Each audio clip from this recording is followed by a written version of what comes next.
Então vamos também para a capital paulista, porque amanhã tem o Atlético contra o Palmeiras. E quem chega para trazer informações, preparação do Galo, como está esse Atlético para enfrentar o Palmeiras, é o Rubens Júnior ao vivo conosco. Boa noite, Rubens. Boa noite, Romano. Um abraço para você, ao Alê, para quem nos acompanha aqui no Bastidores da Itatiaia. Aquele frio tradicional, 18 graus nesse momento, são 8 horas e 8 minutos. Estamos neste sabadão apurando, Romano, principalmente com relação à situação do Dudu, que a comissão técnica aguarda até o último momento. O Wellington Campos também vem trazendo todos os detalhes na programação da Itatiaia sobre o efeito suspensivo. Isso porque o Dudu foi suspenso por 6 jogos inicialmente por ofensas a Leila, presidente do Palmeiras. E se perdeu o Dudu, Romano, ganhou o Júnior Santos, né? Ele que sequer viajou para a Colômbia para o jogo contra o Atlético Bucaramanga pela Copa Sul-Americana. Uma forte gripe, mas não vai ser titular. Se não for o Dudu, vai o Igor Gomes, pelo menos é o que pretende fazer o técnico Cuca, principalmente pelo segundo tempo que teve o Atlético contra a equipe colombiana. Mas é esse Galo que chega aqui em São Paulo para tentar a sua reabilitação no Campeonato Brasileiro. Tava 8 jogos sem perder, perdeu pro Bahia, ganhou do Atlético Bucaramanga e teremos amanhã, meu caro Emerson Romano, também o Alê, um Atlético que tem o Cuca com muitas dificuldades para armar a equipe, principalmente por tudo que ele vem convivendo, problemas do departamento médico, não tem um Patrick, né, com dores na região lombar, o Cuca que não tem também o Coelho, com dores na coxa, não preocupa para a sequência, mas é um mês super complicado.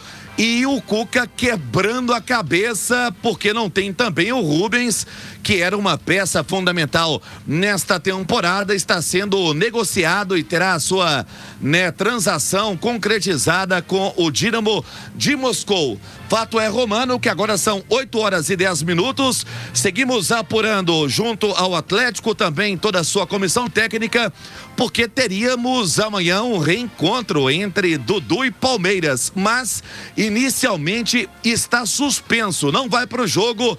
Mas até momentos antes da partida, o Dudu ainda tem a sua possibilidade de entrar em campo, Romano. Eu fico imaginando a cabeça do jogador, Ale.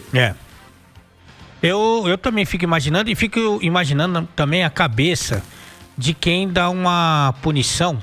No caso do Dudu, não vou entrar no mérito da questão de quem tá certo, quem tá errado. Pra mim, a Leila e o Dudu estão errados, tá?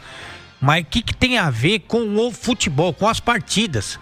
Uma treta no Twitter. Então amanhã o Vinícius Júnior coloca uma coisa no Twitter falando de alguém e ele é suspenso dos jogos do Real Madrid. Se tem uma punição pro Dudu, se a justiça assim entender, não tem nada a ver com partida de futebol. A treta foi na rede social e que se resolva em outra esfera. Eu acho que houve uma confusão aí, sabe, uma misturada de um montão de coisa, de lacração e tal, e acabou se transferindo para as partidas de futebol. Uma coisa é certa, que a treta não tem nada a ver com jogo de futebol, pro Dudu ficar suspenso. E eu acho que é nisso que o Atlético está se baseando. Dito isso... porque tem um detalhe, tem um detalhe, né?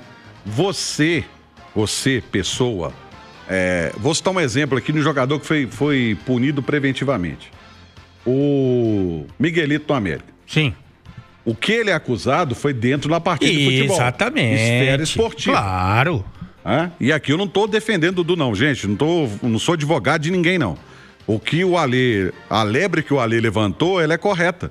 Porque é o seguinte, a treta aconteceu em rede social. Aí o STJD pega e julga isso. Isso é justiça comum, gente. É isso aí. Não é justiça desportiva. E assim, vou repetir, para não ter nenhum problema, porque amanhã também vão problematizar.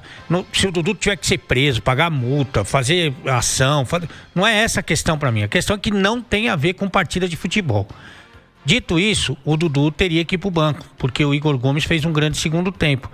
Aí eu sei que o torcedor do Atlético mais radical vai falar assim, mas toda vez que o Igor Gomes sai jogando, ele vai mal. Ele só joga bem quando ele entra depois. Mas aí eu acho que é o mérito do jogador. Ele jogou bem contra o Atlético Bucaramanga, foi fundamental. É ele que sofre o pênalti, depois ele cava a expulsão do lateral do Atlético Bucaramanga, lateral direito. Então ele foi bem no jogo, foi muito bem no jogo.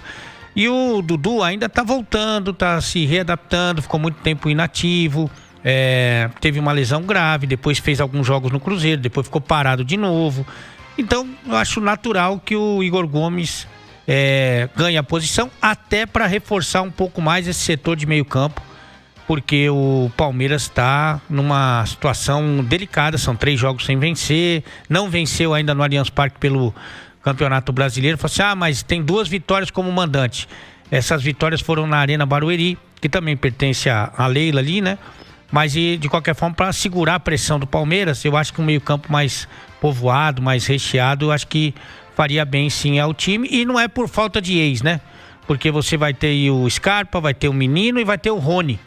Então, só não tem o Patrick porque ele tá machucado. Exatamente. Então não vai faltar ex. Não, deixa eu até bater na madeira aqui, porque isso dá um azar desgraçado. Mas ex não vai faltar, ok?